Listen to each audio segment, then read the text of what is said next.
Welcome to In a Heartbeat, coming to you from the studios of WMTV Channel 5 in Grosse Pointe Farms at the Grosse Pointe War Memorial. As a reminder, we are broadcast now throughout southeastern Michigan on AT&T U-verse Channel 99. I'm Dr. David Bawley, and I'm your host for In a Heartbeat. Any parent knows that babies and children are susceptible to developing infections. What to do about it and how best to prevent these illnesses is important and concerning for parents. And I'm so pleased and happy today that my special guest will help guide us through some of these important issues. And his name is Dr. Thirumoorthi. Dr. Thirumoorthi, welcome to In a Heartbeat. Thank you. Good morning. And to our viewers, Dr. Thirumoorthi is a pediatric infectious disease specialist. And if it's okay, Dr. Thirumoorthi, I just want to run through some of your background and some of your credentials. First of all, you're Director of Pediatric Infectious Diseases at St. John Hospital and Medical Center. You are a Clinical Associate Professor in the Department of Pediatrics at Wayne State University School of Medicine. You are an attending physician in the Division of Infectious Diseases at Children's Hospital of Michigan. And you've also authored several research articles and publications as well. And I won't go through all of those, so we'll have time enough to have a conversation today. So to start with, Dr. Thirumoorthi, what are some of the more common infectious diseases that babies and children may be developing, and what are some of their most common signs and symptoms? In terms of numbers, viral infections are still by far the most common, whether it is common cold or influenza and so on. We are just getting past the influenza season. So these are still numerically by far the most common. Some of them can be serious even though they are daily events, and they change seasonally during the winter months, influenza, and summer months, the intraviral infections like the hand, foot, mouth disease and so on. But year-round, there are others that affect children of different ages. If we take newborn babies, they are at risk for some special infections like group B streptococcus and gram-negative organisms. And we used to see a lot of meningitis and such with vaccines. That has come down. So some of these diseases are preventable with vaccine, others by other measures. And in the last few years, Staph aureus or Staphylococcus aureus infections, which have always been around us, but the character has changed. Methicillin-resistant Staph aureus, or MRSA, are often called MRSA, has become a concern for every practicing physician, pediatrician, or otherwise. And then there are some illnesses which look like infectious illnesses and may even be infectious illnesses, but we don't know for sure, such as Kawasaki disease. Like most infections, it presents with high fever, and it has some other characteristics, and it's treated differently than infectious illnesses. Getting back to influenza for a moment, if children or babies develop that, we know as adults what it may be like to go through that. Can it be serious for babies and children? In all ages, it can be. In fact, very young babies, there are two extremes of age that influenza affects disproportionately severely. For example, we all are well aware that older adults, 60, 65 and older, tend to have more severe disease with influenza and die of influenza more frequently than younger people. What we haven't paid attention to until relatively recently is how young children and babies can develop influenza. In fact, babies get hospitalized with influenza next only to the elderly. And they present with different types of symptoms. In elderly, it's often respiratory illnesses, pneumonia, and so on. Whereas when it comes to very young children, they tend to have just high fever. It's no particularly distinguishing characteristics, just high fever. And some of them go on to develop, especially slightly older children, with the nervous system involvement, with the encephalitis and seizures and so on. So influenza, people dismiss it, oh, it's just the flu. But in some instances, it can be serious and even life-threatening. As a pediatrician, you know you're treating not only the children and babies, but the parents as well. And it must sometimes be very difficult for a parent to sometimes understand what is really going on in their child, where many of the symptoms to a parent may seem very similar. Do you ever run across that? Many times, because for many of these things that we are talking about, infectious illnesses, fever is a common thread. But not every fever is a serious disease.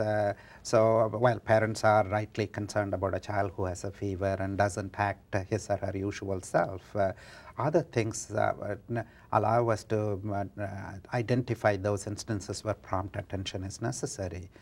Fever is measurable, so it strikes us first.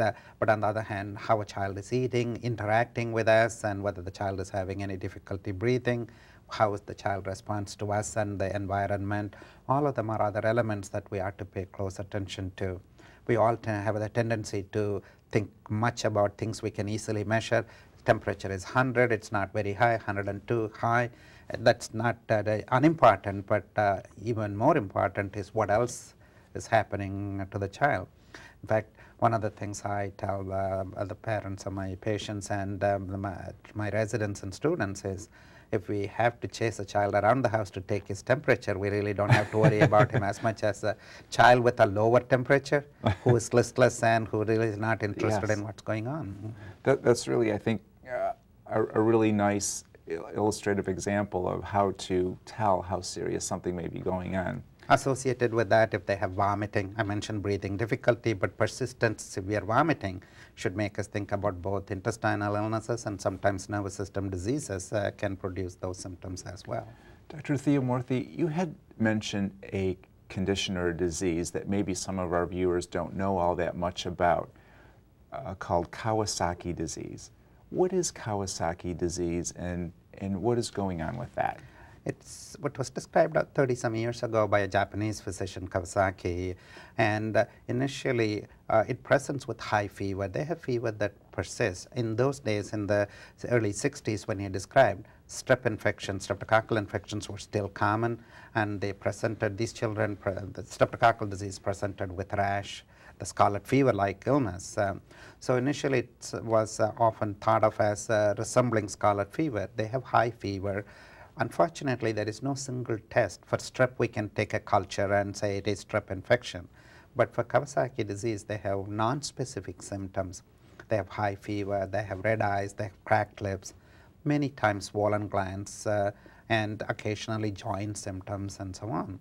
And so these are individually, if you look at them, they occur in very many diseases. Rash occurs in many diseases. Cracked lips occurs with some viral infections. The constellation of these symptoms indicates something potentially more serious. The problem with Kawasaki disease is the non-specificity that I was mentioning, but also even if we didn't do anything after a week or 10 days, they will be better. But the subset of them, small percentage of them, develop serious complications like inflammation of the blood vessels of the heart. That's why it becomes important to recognize it early. One of the defining characteristics, because there is no simple test to diagnose or a single test to diagnose it, is clinical characteristics: fever that lasts for 5 days or more, cracked lips, red eyes, swollen glands, the one that I mentioned earlier. If not every child will have all of these, but if there is a few of them, then the doctor will need to take this into account and look for other evidence to make or exclude the diagnosis. From a parent's perspective, what would be important is if a child who has a fever is very uncomfortable, has one or more of these things, to seek medical help so that the physician can evaluate and decide. Most fevers are still relatively harmless ones that they will get better, but the important elements become recognizing those that have serious consequences. And what is pertussis or whooping cough? I think we've all heard of whooping cough, but maybe you could explain a little bit more. What is it and what is its importance? I'm glad you brought that up. It's a very topical issue because just recently Michigan Department of Health sent the physicians a reminder that we have in the last 5 years, particularly the last 2 years, have an increase in the incidence of pertussis or whooping cough. It is, as the name implies, and it is classic textbook pattern. It starts with the cold-like symptoms, and the child goes on to develop a cough, which is described as paroxysmal. That's a bout of cough, not just 2 or 3, but they keep coughing for 20, 30 coughs, sometimes even longer. The very young children, when they do that, sometimes can catch their breath or even stop breathing. And we used to think of this as a childhood disease, and our grandparents of 50 years ago were very well aware of that. And then with the immunization, the incidence remarkably dropped. But then variety of factors, we thought immunizations would be effective indefinitely, and we didn't give the whooping cough vaccine after 7 years of age. Going back about 10 some years, we recognized that children were well protected, but when they got into adolescence, their immunity was no longer quite as strong. They picked up the infection. Adolescents and young adults picked up the infection now and then transmitted to children and older people. As the name implies, one of the patterns is the paroxysm that I described can be followed by deep inspiration, a whoop. That's where the name comes from. Not every child with pertussis or whooping cough has the whoop, but when it happens, it is striking and definitive. In other instances, we'll have to look at other symptoms and make the diagnosis. And what you've said is very important in that we're more aware, it's been in the news, that adults are developing whooping cough and sometimes having to be hospitalized for it, and they don't have the protection they thought they had because their vaccine immunization is sort of waned and worn off a little bit. Moving on to another very important aspect of your specialty, I'd like to talk a little bit about vaccines and immunizations, which we all know are an important part of childhood pediatrics. Which immunizations and vaccinations do you think children should have, and at what age should younger children have these vaccines? There are a large number of them, and as we have come up with the newer vaccines, the age range has actually expanded from newborn period the rest of the life. In fact, there is a slogan that CDC came up with a few years ago, which is true, is vaccination or immunization is not for children only, because in the past it was the province of pediatricians and you didn't give immunization to adults other than tetanus vaccine and flu vaccine for the elderly. That's no longer so. That we start with the hepatitis B immunization in the newborn period. There are few circumstances where the mother is a carrier of hepatitis B, and when the baby picks that up, and such children become lifelong carriers. In other instances, this is not readily recognized despite the mothers being tested. There are cracks through which things get missed. That is why the hepatitis B vaccine is started in the newborn period, and certain number of doses. Each vaccine has certain number of doses required for full immunization. And then we give a number of them. I won't spell out each of them, but 2 months, 4 months, and 6 months protection against whooping cough, diphtheria, tetanus, and then more recently rotavirus vaccine, polio. Even though we have pretty much eradicated polio from much of the world, there are pockets where still it occurs. So it's still necessary to continue that. And in the last 15 to 25 years, newer vaccines against the childhood scourges like H. influenzae or Haemophilus influenzae meningitis, often referred to as Hib infection, that has pretty much eradicated the disease. In immunized children, the disease doesn't occur.